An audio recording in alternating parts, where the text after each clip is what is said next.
گفت و شنید هیئت‌های کاری تاجیکستان و قرقیزستان که صبح 12 مارت در گذرگاه سرحدی گلستان شهر اسفره آغاز شد، بعد تقریبا 7 ساعت انجام یافت. میان فرماندهان نیروهای مرزبانی دو کشور پروتکل امضا شد و رئیسان ولایت‌های سوغد و بادکند هم در چند مسئله مربوط به کشاورزی به توافق رسیدند. باید گفت که مذاکرات هیئت‌های نظامی جداگانه و ملاقات رئیسان ولایت‌ها و شهر و ناحیه‌های هممرز جداگانه صورت گرفته است. از جمله توافق شده است که جانب‌ها دیگر از درون‌ها در نقطه مرزی استفاده نمی‌برند. در این گفت و شنید میان فرماندهان نیروهای مرزبانی تاجیکستان رجب علی رحمانعلی و همتای او از قرقیزستان اورالبک شرشیف پروتکل به امضا رسیده است. ملاقات فرماندهان پس درهای بسته صورت گرفته و چند ساعت طول کشید. تا کنون جانب‌ها رسما اطلاع ندادند که در چه خصوص به سازش رسیدند، اما یکی از منصبداران بلندپایه حکومت ولایت سوغد برخی از نقطه‌های پروتکل امضا شده را در صحبت به از پلیس شهر داد، ولی او گفت که مشخصا نمیداند که در بندهای پروتکل امضا شده بابت کدام از مسائل مرزی جانب‌ها به سازش رسیدند. فرماندهان نیروهای مرزبانی اظهار باوری نمودند که امنیت هر دو کشور در خط مرز دولتی حفظ کرده می شود. من بعد مرزبانان هر دو کشور نتیجه سازشنامه‌های حاصل شده را رعایت می‌کنند تا مردم آرام و آسوده در خط سرحد زندگی کنند. مضمونا شرح داد منبع آزیا پلیس که در مکان به امضا رسیدن پروتکل قرار دارد. بجز از فرماندهان نیروهای مرزبانی همچنین امروز رئیسان ولایت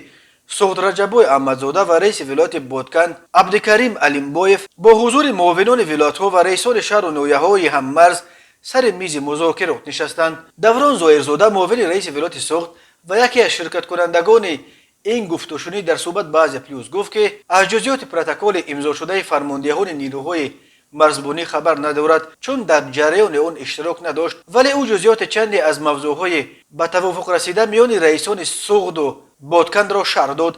ظاهرزاده میگوید رئیسان ولایت‌ها اساسا در مسئله کشاورزی، کارهای خواجگی، تازه کردن کانال‌ها و آبرسانی صحبت کردند، ولی در این خصوص میان آنها یگان سند امضا نشده است.